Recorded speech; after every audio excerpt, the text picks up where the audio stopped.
Bismillahirrahmanirrahim. Assalamualaikum warahmatullahi wabarakatuh. Waalaikumsalam warahmatullahi wabarakatuh. Selamat siang dan salam sejahtera bagi kita semua. Tentunya di pagi hari ini, di siang hari ini, di tempat yang penuh berkah dan penuh kemuliaan ini, kita patut memanjatkan puja dan puji syukur dalam kehadiran Allah Subhanahu wa taala atas segala limpahan rahmat dan taufiknya kepada kita semua, sehingga pada siang hari ini merupakan salah satu bagian tupoksi kami selaku pengawas dalam pendampingan sekolah bina. Kami akan melakukan wawancara kepada Kepala UPT SMA 7 Wajo kaitannya dengan refleksi pemetaan komitmen perubahan. Tentunya namun sebelumnya Bapak dan Ibu sekalian, alhamdulillah pada siang hari ini sudah hadir beliau Kepala UPT SMA 7 Wajo, Bapak Aminuddin B SPD MM, dan juga didampingi oleh para wakasek yang hebat dan luar biasa. Ada wakasek kurikulum, dalam hal ini Bapak Hasrullah SSI, diwakili oleh bagian evaluasi Ibu Nurdiana Swedi Eskom. Juga ada bagian pengajaran Bapak Nur Fajar Asad SSI MPD. Ada Bapak Wakasek Kesiswaan, kakanda kami nih, Bapak Detrandes Amri MM. Ada juga ada Wakasek Humas Hubungan Masyarakat Bapak Baharuddin SPD. Wakasek Sarana dan Prasarana Bapak Andi Sumanga SPD, dan alhamdulillah juga telah hadir di tengah-tengah kita semua ini yang hebat dan luar biasa Bapak Detrandes Hussein Malik, beliau selaku tim pengembang sekolah di UPT SMA 7 Wajo. Jadi saya kira itu lengkap sudah ini Bapak dan Ibu sekalian yang mendampingi saya di dalam kegiatan wawancara ini dengan Bapak Kepala UPT. Dan juga mohon maaf kami lupa ini ada dari Kombel sekaligus koordinator P5 Ibu Khairun Nisa SSI SPD. Apa kabar Ibu Nisa? Baik, alhamdulillah. Jadi alhamdulillah pada siang hari ini kami akan mendengarkan penjelasan dari Kepala UPT, tentunya selaku penanggung jawab di SMA 7 Wajo ini dalam pelaksanaan tupoksi. Tentunya Bapak sudah menganalisis SWOT ini, ada kelemahan yang dihadapi sekolah kita, dan tentunya juga ada kekuatan yang bisa kita jadikan potensi untuk pengembangan sekolah kita ini ke depan. Mungkin lebih awal Pak, saya ingin mendengarkan kelemahan-kelemahan yang Bapak hadapi di dalam memimpin sekolah kita ini di UPT SMA Negeri 7 Wajo. Baik, bismillahirrahmanirrahim. Assalamualaikum warahmatullahi wabarakatuh. Saya sampaikan dulu ya Ibu, saya di UPT SMA 7 Wajo ini lebih kurang 1 tahun ya Pak Dik. Jadi 3 bulan pertama saya di SMA 7 Wajo itu, saya memang pertama menganalisis di mana kekuatannya dan di mana kelemahan yang ada di UPT SMA 7 Wajo ini. Yang pertama saya lihat dari sisi kelemahan, ya masih ada beberapa teman ya tingkat kedisiplinannya masih kurang. Itu yang pertama. Kemudian kualitas pembelajaran di situ. Dan saya lihat juga di sini memang potensi. Hanya saja memang perlu dikolaborasikan. Saya lihat waktu pertama saya ada masing-masing tim itu jalan sendiri-sendiri. Jadi kolaborasinya itu salah satu kelemahan. Dengan kelemahan-kelemahan yang Bapak sudah identifikasi, adakah upaya-upaya Bapak yang ditempuh untuk mengatasi kelemahan-kelemahan yang disampaikan tadi Pak? Ya baik. Setelah saya melihat itu bahwa ada masih beberapa teman yang tingkat kedisiplinannya itu perlu ditingkatkan, saya sudah mengidentifikasi beberapa teman. Itu saya mengadakan pertemuan terkhusus pada teman yang saya identifikasi itu yang perlu ditingkatkan kedisiplinannya. Jadi di pertemuan-pertemuan itu saya memotivasi teman-teman itu bagaimana tanggung jawab di setiap guru mata pelajaran, bagaimana kedisiplinannya di situ, karena SMA 7 ini sekolah besar. Betul, disorot Pak. Bukan hanya di Wajo saja, tapi ini ikon besar di Sulawesi Selatan. Termasuk sekolah favorit Pak ya? Favorit ya. Jadi saya memang garis bawahi di situ teman-teman yang perlu sedikit menggenjot dirinya untuk bagaimana pertama di kedisiplinannya itu melalui pertemuan khusus. Bahkan dulu itu saya didamping oleh Pak Korwas, ya Pak Korwas itu bagaimana menggenjot. Setelah itu saya bahkan ada wawancara-wawancara dari hati ke hati dengan teman-teman itu, bagaimana sih kehidupan di lingkungan keluarga. Di situ dari titik itu saya bisa masuk untuk bagaimana meningkatkan kedisiplinan teman-teman itu. Terus dalam upaya-upaya yang telah Bapak lakukan, adakah refleksi, adakah evaluasi yang Bapak lakukan terhadap kinerja teman-teman, terutama tadi terkait dengan kedisiplinan teman-teman guru dalam ini ketika berada di lingkungan UPT SMA 7 Wajo? Ya, setelah saya mengadakan pertemuan khusus pada yang saya analisis ini, saya identifikasi ini, itu saya mengadakan pantauan. Apakah ada perubahan peningkatan itu? Ada evaluasi ada, Pak ya? Ya, ada saya lihat adakah peningkatan dari kehadirannya dan lain sebagainya itu. Saya bentuk tim, ada tim, ya ada timnya untuk memantau itu. Dari tim itu yang saya dapatkan bahwa ini alhamdulillah ini masih perlu untuk ini ya. Berarti Bapak tidak berjalan sendiri, tapi tidak memberdayakan teman-teman tim yang kita sudah SK-kan. Luar biasa Pak, itu saya kira itu satu terobosan yang patut kami apresiasi, karena sehebat apapun leader kepala sekolah kalau tidak memberdayakan orang-orang di sekelilingnya, saya kira tidak bisa totalitas, tidak bisa optimal. Baik Bapak dan Ibu sekalian, Pak Kepala UPT ini tadi sudah menyampaikan kelemahan-kelemahan, kendala-kendala yang dihadapi oleh sekolah kita ini. Tentunya di balik kelemahan itu ada potensi, ada kekuatan yang menopang kegiatan-kegiatan sekolah ini, sehingga tentunya kita selalu berharap ada peningkatan. Betul. Ini seperti apa yang saya katakan tadi, bahwa di Wajo ini, di SMA 7 Wajo inilah ya sebenarnya tunas-tunasnya penerus bangsa di sini, itu kekuatannya. Jumlah siswa 1.241, ya jumlah guru 100 lebih yang punya secara akademi itu. Ya, jadi itu kekuatan yang kami miliki sebenarnya. Dilengkapi lagi Pak, ada guru P3, ada guru penggerak. Ada guru penggerak, ada kami bentuk tim-tim pengembang. Ini sebenarnya itu kekuatan semua yang individu-individu yang ada di UPT SMA 7 Wajo ini punya kompetensi tinggi semua. Betul. Berarti itu semua diwujudkan lewat penyusunan program. Sepertinya tidak lengkap Pak ya. Saya ingin mendengar dari yang mendampingi Bapak di dalam pelaksanaan program. Saya ke ini dulu, ke Wakasek Kesiswaan.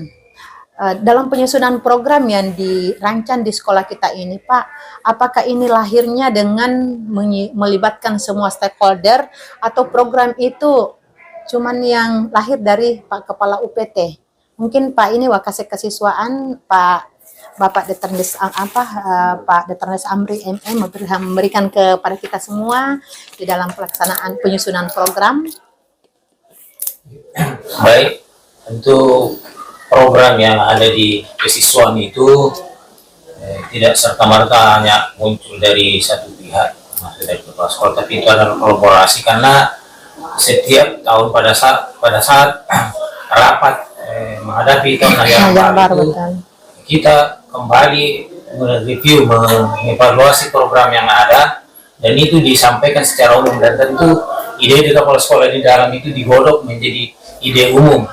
Jadi tidak kelihatan langsung bahwa ini di kepala sekolah, tapi pada dasarnya itu ada kolaborasi antara di kepala sekolah dan saran-saran dari bawah, termasuk dari siswa, sehingga apa yang kita lakukan di sekolah ini senantiasa berusaha untuk bagaimana terjadinya sinkronisasi atau kolaborasi antara kompetensi dari atas dan dari bawah sebagai subjek dan sekaligus objek dan sekaligus sebagai subjek pembelajaran adalah siswa. Artinya bahwa tentu kita berusaha bagaimana yang kita lakukan itu adalah mengandung prinsip kolaborasi dalam menjunjung tinggi untuk pembinaan siswa itu sendiri.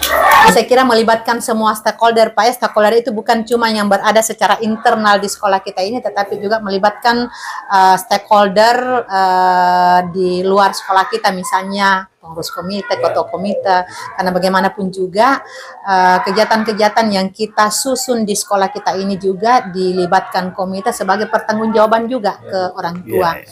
Baik Bapak dan Ibu, tadi kita sudah mendengarkan dari Wakasek ini, Wakasek kesiswaan. Mungkin dari Wakasek Humas, Bapak Baharudin SPD dalam pelaksanaan program ini, Pak, seperti yang disampaikan tadi Pak Amri, Kakanda Pak Amri, adakah evaluasi yang dilakukan oleh sekolah di dalam rangka pelaksanaan program yang kita sudah Ya, baik. Jadi terkait dengan evaluasi yang dilakukan dari program-program yang ada, seperti misalnya kita di Humas, ya, jadi waktu misalnya contohnya di pertemuan orang tua kemarin itu, ya kita undang, kita berkolaborasi dengan wali kelas, kemudian dengan bapak kepala sekolah dengan trik-triknya itu, sehingga kita mampu mendatangkan sekitar 80-90% siswa orang tua pada hari itu. Nah kemudian di kegiatan tersebut muncul ada yang perlu dievaluasi. Karena mungkin kita berhubungan dengan masalah sarana, karena sampai tempat parkir di luar itu penuh sekali. Nah, kita berpikir kemarin itu bagaimana mengevaluasi untuk pertemuan kedepannya, dievaluasi.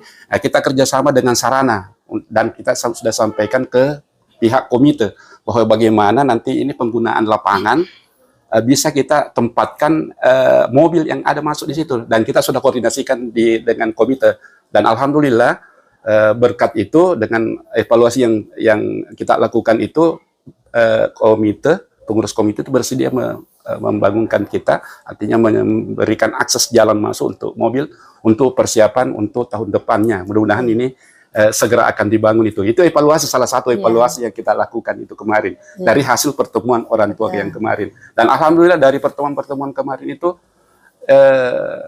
luar biasa dari orang tua, antusiasnya orang tua, antusiasnya, kemudian berhasil itu dengan dibandingkan dan tahun-tahun sebelumnya. Sumbangan yang masuk alhamdulillah, dan terbukti ada beberapa di sarana kita dibangunkan, seperti di ruang kelas itu ada, kemudian tempat parkir alhamdulillah lumayan tempat parkir, kemudian plafon, kemudian yang di selasarnya, selasar. Dan alhamdulillah lumayan sekali. Jadi itu berkat kolaborasi kita semua bersama dengan wali kelas, kepala sekolah memberikan motivasi kepada kita. Alhamdulillah. Sesama Wakasek. Sesama Wakasek juga. Ada juga itu jadwal-jadwal upacara, upacara dari jadwal jadi termasuk juga jadwal upacara yang kita lakukan di sini, ya kita mengundang dari luar itu. Memang seperti itu yang diharapkan Pak, selalu ada mitra. Iya, ada mitra. Dari kemarin kita sudah datangkan di sini dari DLH, Dinas Lingkungan Hidup, dari Satpol PP sudah 2 kali, malah Pak Camat selalu sudah pernah ada, Pak Lurah sudah pernah juga kita datangkan di sini, Kasatlantas, dari Kodim, ya, jadi semua nanti dari alumni juga kita mau libatkan. Misalnya kami juga sudah mengundang ketua alumni. Insya Allah jadwalnya akan kita, saya kira itu dari jadi saya kira Humas. Sangat Jadi saya kira sudah tepat apa yang disampaikan tadi Wakasek Humas, karena memang leading sektor ininya terutama terkait dengan pemberdayaan masyarakat orang tua itu ada di Humas. Saya kira ini Pak Kepala UPT salah satu kekuatan, salah satu kekuatan sekolah kita ini, semangat pengurus komite bersama segenap jajarannya, termasuk para orang tua, untuk bagaimana bersama-sama memikirkan sekolah kita ini, karena bagaimanapun juga tanpa ditopang, tanpa didukung oleh orang tua, bisa berjalan tapi tidak maksimal seperti yang memberdayakan dana BOS yang ada di sekolah kita. Saya kira sangat terbatas, sangat standar. Jadi saya kira banyak Pak Wakasek Humas. saya mau ke ini ke Wakasek Kurikulum yang alhamdulillah hadir nanda saya Bapak Nur Fajar Asad SSI MPD selaku bagian pengajaran karena auranya pembelajaran itu ada di kurikulum. Bagaimana dengan program yang Ananda susun selama ini terutama untuk peningkatan mutu pembelajaran di sekolah kita ini? Oke, bismillah. Mungkin sebelumnya saya menyampaikan permohonan maaf dari Wakasek Kurikulum yang tidak sempat hadir di tempat ini. Jadi saya kebetulan bawahannya di bagian pengajaran. Alhamdulillah insyaallah mengenai program beliau ada saya kuasai sedikit. Jadi sebelumnya saya informasikan mungkin di sekolah kami itu masih menerapkan 2 kurikulum. Di kelas 11 dan kelas 12 itu masih menerapkan kurikulum K13 dan kurikulum Merdeka baru diterapkan di kelas 10. Jadi mungkin ada beberapa kesulitan dalam penyusunan mungkin sebelum di awal tahun ajaran itu yang program kami yang paling utama itu penyusunan jadwal. Nah, kami berkolaborasi tentu dari semua pimpinan mata pelajaran untuk meminta berapa kesanggupan jam-jam yang ada di sekolah.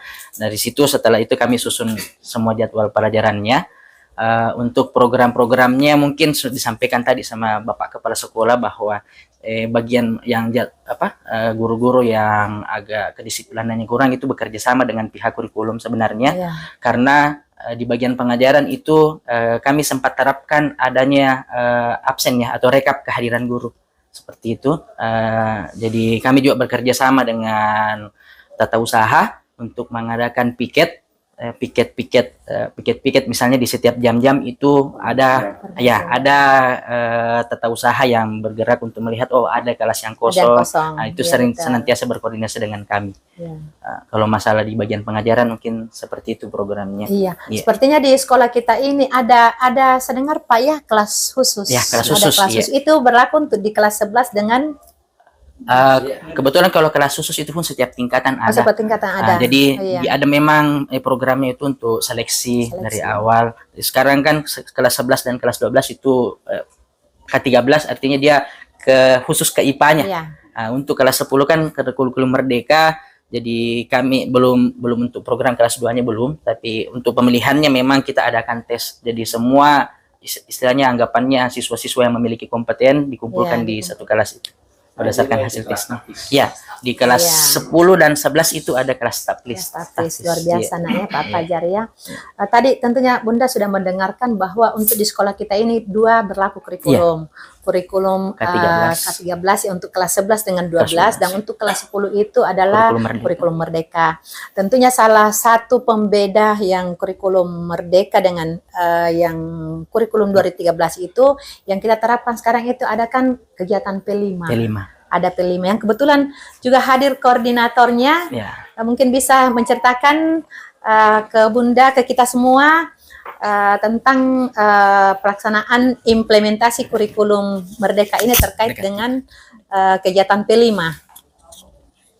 Tema-tema apa saja yang sudah ini bisa disampaikan? Terima kasih Pung atas kesempatannya. Kami akan menjelaskan sedikit masalah kegiatan P5, di mana kegiatan P5 ini adalah sesuatu yang baru bagi kelas 10 karena baru tahun 2023-24 diterapkan P5. Pada saat itu sebelum dilaksanakan tentu ada diskusi internal dulu dengan Bapak Kepala UPT beserta dengan bagian kurikulum untuk pembentukan tim bagaimana merancang kegiatan proyek P5 ini. Maka yang pertama dulu adalah pemilihan ini koordinator. Nanti setelah itu melakukan diskusi internal, kemudian dari koordinator P5 inilah diambil 4 orang. Kebetulan ada teman saya 3 orang diambil dari ada guru P3K terlibat, Ibu Rasika, Ibu Ayu Nafsirah dan Ibu Hera. Itu waktu itu 4. Kemudian setelah pembentukan koordinator ini, maka kami merancang atau memilih fasilitatornya, di mana kami mengambil wali kelas, memberdayakan wali kelas sebagai tim fasilitator. Jadi agar mudah memantau perwaliannya masing-masing. Jadi untuk sementara ini seperti yang pernah Ibu sampaikan, kami belum mencoba untuk menerapkan kemitraan. Mungkin di semester berikutnya sudah ada. Alhamdulillah pada semester yang lalu kemarin, semester ganjil, kami sudah menyelesaikan 2 tema. Jadi tema pertama adalah gaya hidup berkelanjutan. Kemudian dalam gaya hidup berkelanjutan itu topiknya ada 2, yaitu pengolahan sampah anorganik dan sampah organik. Jadi kami berdayakan pengolahan sampah yang sebenarnya sudah diterapkan sejak lama dengan adanya sekolah adiwiyata. Ya, sebenarnya sudah, kalau persoalan sampah sih sudah dari dulu. Nah, cuma tinggal bagaimana, karena ini masuk ke ranah kurikulum merdeka, jadi bagaimana penguatan karakter profil pelajar Pancasila dengan dimasukkanlah atau diintegrasikan ke dalam HP5. Kemudian tema kedua adalah rekayasa dan teknologi. Karena waktu itu ada isu stunting lagi marak-maraknya, jadi kami mengambil topik teknologi pangan. Jadi dalam kegiatannya itu ada pengambilan misalnya memberdayakan siswa bagaimana menyusun drama dulu tentang stunting, baru masuk ke tahap pengerjaan rekayasa itu atau teknologi itu. Di sini Nanda semua pada saat kita lakukan ini tentu ada diskusi dulu, tidak langsung serta-merta bahwa ini disusun oleh koordinator, tidak. Ini kami berembuk bersama fasilitator, bersama guru-guru pendamping. Kita melakukan rapat dulu untuk menentukan begitu. Seperti itu barangkali singkat. Jadi saya kira tadi dengan melalui PUSI, dengan melibatkan kita semua ini, apa kegiatan P5 ini Pak disosialisasikan juga ke orang tua, disosialisasikan ke komite, karena bagaimanapun juga ini harus tersosialisasi supaya orang tua tahu itu, oh bahwa di sekolahnya Bapak yang Bapak bimbing ini ada kegiatan P5 yang sementara. Masyarakat itu setelah dilihat itu, oh namanya yang berbeda. Oh ini P5, gelar karya P5. Oh katanya, kalau dulu-dulu kita katakan bahwa ini hasil karya siswa-siswa yang dulu. Jadi memang kalau disosialisasikan, kita sosialisasikan Ya, itu. Alhamdulillah Pak. Ya itu termasuk juga yang dijual itu hasilnya, dibeli masyarakat itu hasilnya. Ada baru-baru ini ada yang membeli itu hasilnya. Sebenarnya kalau dilihat ya Ibu Nisa, artinya secara spesifik tema kewirausahaan ini sudah diimplementasikan, walaupun secara ini belum, tapi lebarnya belum ada, tapi betul. secara ini sudah ada Pak. itu ya. Saya kira luar biasa Pak yang kita bicarakan ini, apalagi terkait Saya dengan. bisa tambahkan sedikit juga itu dalam boleh, kita Pak. di sini dalam pembentukan program kerja itu yang mulai dari 1 tahun, 2 tahun, 4 tahun itu. Oh ya, untuk jangka pendek, jangka menengah dengan jangka panjang Pak. Termasuk penyusunan RKAS itu ada ketua tim pengembang. Betul. Ya. Termasuk penyusunan kurikulum Penyusunan operasional kurikulum, satuan pendidikan Pak ya, betul. Itu semua. ada. Ya. Bahkan waktu RKAS tahun lalu itu saya tidak ada ya. Saya saya limpahkan penuh. Pemikiran saya begini. Kalau saya ada di situ, saya mati ada semacam intervensi. Jadi saya lepas supaya keluar semua ya, harusnya begini, tinggal hasilnya saya dapat itu ya. Luar biasa Pak. Saya kira kayaknya apa yang kita programkan ini, kalau kita tidak mendengar juga bagaimana refleksi ininya dari Wakasek Sarana. Karena bagaimanapun juga program siap, Wakasek Humas siap, kesiswaan oke. Kalau Sarana ini tidak mendukung apa yang kita butuhkan di dalam pengembangan sekolah ini, saya kira ya tidak optimal juga. Mungkin dari adinda kami Pak Andi Sumanga sebagai Wakasek Sarana Prasarana UPT SMA 7 aja bisa memberikan gambaran ke kita semua. Baik, bismillahirrahmanirrahim. Assalamualaikum warahmatullahi wabarakatuh. Waalaikumsalam warahmatullahi wabarakatuh. Jadi saya tim pendamping bagian sarana. Jadi khusus di sarana itu saya beratkan hardware-nya sekolah. Ya software-nya itu ada di kurikulum dan kesiswaan. Jadi otomatis tidak bisa jalan itu program pendidikan kalau tidak ada hardware-nya Bu ya. Ya, jadi khusus kami program sarana itu ya tetap rujukannya itu di RKAS. Ya, dan rencana anggaran komite. Jadi kami berbuat ini hasil koordinasi, karena ini saya ingat terkesan sekali pesan kepala sekolah, intinya itu komunikasi, koordinasi, dan konfirmasi. Betul. Ya, ketika jalan itu sekira semua program sejalan. Terkhusus kami Sarana ya, kami di sini fokus bagaimana memberikan pelayanan kepada siswa supaya nyaman dalam melaksanakan kegiatan KBM. Ya, yang jadi terkadang menjadi kendala setiap hari itu adalah penyediaan air bersih dan listrik. Ya, ketika itu tidak jalan otomatis, ya siswa itu tidak nyaman belajar di kelas. Jadi ini menjadi tanggung jawab saya di Sarana. Tapi alhamdulillah berkat koordinasi saya dengan kepala sekolah itu ya setiap apa yang menjadi kebutuhan sekolah itu kepala sekolah itu selalu respon. Ya, apa yang menjadi kebutuhan sekolah, kebutuhan siswa jalan saja. Ya, kalaupun terkadang ada anggaran itu over, ya itulah pentingnya koordinasi. Ya, nanti kepala sekolah nanti berkomunikasi dengan bos bagaimana kira-kira penyelesaian masalah ini. Sebab kami di Sarana itu ya banyak pengguna dana barangkali Bu ya. Jadi setiap gerakan itu ada barang, ada jasa. Ya, jadi sekecil apapun ada jasa. Ya, tidak mungkin saya sebagai Sarana ya langsung terjun di situ. Ya, jadi tentu saya berdayakan kira-kira siapa tim teknis ya yang bisa menangani itu. Persoalan kecil saja masalah air, ya satu hari saja tidak jalan itu ya siswa itu menjerit. Ya. Tapi alhamdulillah semua bisa. Ya, alhamdulillah. Pak, ya. Karena ini berkat artinya koordinasi. Berbagai wakasek, pembina termasuk kepala sekolah. Ya, apa yang menjadi kebutuhan itu selalu direspon baik. Ya, seperti itu. Ya, saya kira terima kasih banyak Pak Andi dengan penyampaian gagah kait dengan tupoksi selaku Wakasek Sarana.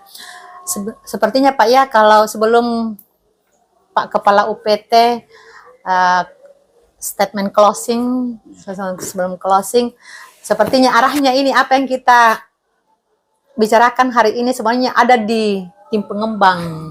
Ya sebenarnya ya saya memang sengaja terbelakang lah untuk menyampaikan bagaimana programnya ini supaya semua sudah menyampaikan, nanti Pak Kakanda kami nih Pak Detrandes Husain Malik yang akan menyampaikan sebenarnya bagaimana sih itu programnya di tim pengembang supaya semua itu bisa terdistribusi semua ke para wakasek. Dengan hormat kami persilakan Pak Husain. Assalamualaikum warahmatullahi wabarakatuh. Waalaikumsalam warahmatullahi wabarakatuh. Barangkali sebelum saya berbicara lebih banyak, saya mau merefleksi 21 tahun yang lalu. Karena tim pengembang ini pertama sekali saya usulkan pada saatnya Pak Andi Aminuddin, kepala sekolah. Waktu itu beliau mau menunjuk saya wakasek kurikulum. Tapi saya bilang, tak usah Bu, banyak itu yang berhak untuk itu. Jadi kalau begitu, Pak Husain mau apa? Saya bilang, saya di tim pengembang. Apa itu pengembang? Barusan saya dengar. Saya bilang pengembang ini pun merancang suatu program bagaimana sekolah kita dikenal oleh masyarakat luas. Karena semua tugas-tugas di sekolah itu kan ada kurikulum tertentu tugasnya. Wakase kesiswaan tertentu, humas tertentu, dan saran tertentu. Dan masih ada program sebenarnya yang tidak tercover di situ. Disitulah fungsinya tim pengembang. Waktu itu Pak Andi bilang, saya suka sekali tuh. Saya suka sekali yang baru, yang tidak ada sekolah yang laksanakan. Nah, waktu itu pertama yang kita laksanakan adalah salat duhur berjamaah. Untuk pertama sekali di Kabupaten Wajo itu salat berjamaah siswa itu salat duhur hanya SMA 3 Sengkang waktu itu. Tidak ada pilihan lain. Tahun 2001. Karena waktu itu belum ada masjid. Jadi kita salat berjamaahnya di lapangan dan tempat parkir juga. Yang besarnya itu. Yang kedua, pembentukan kelas akselerasi. Ya, betul. Waktu itu kalau di Sulawesi Selatan pada saat itu hanya SMA 17 Makassar. Jadi waktu itu saya minta izin sama Pak Andi Aminuddin, saya mau ke Jawa Pun untuk studi banding tentang akselerasi. Jadi waktu itu saya ke Jogja bersama Pak Tawakal. Alhamdulillah sudah terbentuk setelah sebulan 2004. Dan ada lagi titipannya beliau, kelas internasional. Bukan SMA internasional, tapi kelasnya. Nah, waktu itu belum terwujud karena syaratnya dulu itu dari British katanya harus gurunya minimal 13 mata pelajaran harus bisa berbahasa Inggris. Ya, dengan TOEFL minimal 550. Waktu itu hanya guru bahasa Inggris yang tidak bisa realisasi. Jadi kelas internasional sampai sekarang tidak bisa, hanya kelas akselerasinya. Yang ketiga, waktu kelas akselerasi zamannya Fukampi sudah ada SK dari Kementerian Pendidikan bahwa akselerasi dibubarkan. Jadi waktu itu Fukampi bilang bagaimana? Saya bilang ganti saja kelas khusus Pu sebagai wadah untuk menampung anak-anak yang memang punya prestasi yang lebih, bagus. Betul. Ini Ya. yang berlangsung sekarang. Iya, Pak. berlangsung sekarang. Iya. Yang waktu itu belum mengizinkan dan sampai hari ini berlangsung. Dan selanjutnya program keempat waktu itu adalah Safari Ramadan. Ada dulu siswa kita yang kita bina dari yang masuk dari pesantren, dari Asadia, dari IMIM, kita bina di sini bagaimana dia bisa menjadi dai. Dan kita turunkan pada saat bulan Ramadan. Jadi itu yang ke masjid-masjid. iya, ke masjid-masjid. Iya, Safari Ramadannya dulu waktu itu. Jadi cukup terkenal juga waktu SMA 3 sehingga waktu itu karena ada begini yang biasanya kan lagu adalah dari sekolah pesantren. Sekolah agama. Ya, waktu itu kan belum Asadia belum ada. Karena pondok-pondok tahfiz kan baru berkembang sekarang ini, akhir-akhir ini. Dulu tidak ada. Makanya kita ambil, tapi pelatihnya dari Asadia juga ada. Kebetulan ada guru kita di sini Pak Hafi yang dari Asadia itu yang selalu bina anak kita. Dan selanjutnya terlahir perkembangannya karena program-program itu sudah ada yang tidak jalan, maka kita sinergikan saja dengan semua Wakasek. Apapun misalnya yang diinginkan oleh Wakasek, misalnya yang bisa dikembangkan tidak terdapat pada program khususnya dia, itu dialihkan ke tim pengembang, termasuk ya dari kepala sekolah. Seumpama ada yang ditugaskan khusus, itu bisa kita cover. Ya, untuk sementara barangkali. Ya, karena memang itu yang diharapkan Pak, bagaimana senantiasa membangun sinergitas, membangun kolaborasi dengan semua stakeholder, apakah itu secara internal dan tentunya secara eksternal melalui Wakasek Humas. Mudah-mudahan ke depan ini Pak Husein, saya sangat tergugah sekali.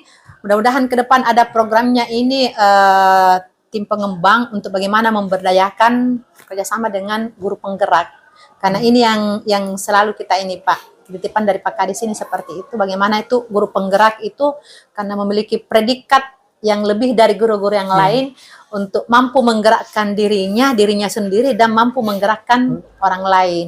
Minimal di secara internal, tapi kita berharap secara eksternal bisa berbagi. Jadi itu harapan kami Pak. Baik Pak, ini karena waktu juga mungkin kita bisa statement closing untuk Pak ini, Pak Kepala UPT sebelum kita. Baik, terima kasih Bu. Itulah tadi hasil-hasil wawancara yang diberikan oleh Ibu tadi. Itulah yang merefleksikan apa kegiatan kami selama ini. Harapan saya bahwa dari Ibu ini, siapa tahu masih ada yang perlu kami benahi, perlu kami tingkatkan. Kami sangat welcome, membutuhkan arahan-arahan dari Ibu nanti sebagai pendamping kami dalam rangka meningkatkan untuk pendidikan di UPT SMN 7 Ajo. Kami berprinsip bahwa seperti apa yang dikatakan di sini, perbedaan saya dengan teman cuma satu, Bu. Ya. Saya sebenarnya orang yang paling tidak dipercaya di sini. Ya. Kenapa?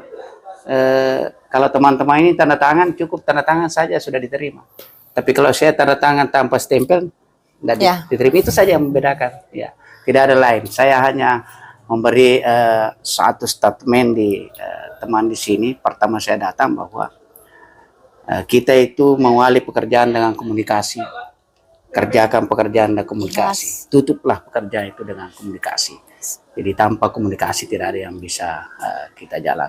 Itu sebagai, saya kira luar biasa Pak ya, apa yang disampaikan beliau. Tentunya kita sepakat semua, namun tentunya saya selaku pengawas pendamping, satu kata yang ingin saya sampaikan kepada Bapak dan Ibu sekalian, marilah kita membangun komitmen. Marilah kita membangun komitmen, karena komitmen kekuatan kita ini untuk ke depan insya Allah lebih baik. Dan tentunya saya juga selaku pengawas pendamping insya Allah siap berkolaborasi, siap bersinergitas. dan siap untuk senantiasa membangun komunikasi dengan Bapak dan Ibu sekalian. Ketika di dalam proses pendampingan yang kami lakukan ada hal-hal yang kurang, mari kita saling melengkapi kekurangan, melengkapi kekurangan dan ketidaksempurnaan yang ada pada diri kita. Tentunya kami selaku manusia biasa juga tidak luput dari itu. Olehnya itu, kelebihan yang ada pada kita, mari kita berbagi. Semoga ilmu yang kita bagi itu bermanfaat untuk diri kita, bermanfaat untuk orang lain, dan bisa menjadi ladang pahala. Saya kira seperti itu Bapak dan Ibu Yang sekalian. paling penting juga itu saya selalu garis bawahi itu, Bu. Mari kita kerja dengan landasan keikhlasan. Saya kira itu yang modal utama juga Bapak dan Ibu. Itu yang tadi kami sampaikan juga ke guru P3K. Bahwa mari kita senantiasa mengedepankan keikhlasan dalam setiap pekerjaan yang kita lakukan. Saya kira luar biasa kegiatan kita pada siang hari ini Bapak dan Ibu sekalian. Mudah-mudahan karya-karya kita senantiasa menjadi ladang pahala dan senantiasa bernilai ibadah di sisi Allah Subhanahu wa taala. Dan tentunya kami selaku pengawas pendamping mengucapkan terima kasih atas segala perhatian, mohon maaf atas segala kekurangan. Billahi taufiq wal hidayah. Wassalamualaikum warahmatullahi wabarakatuh. Waalaikumsalam.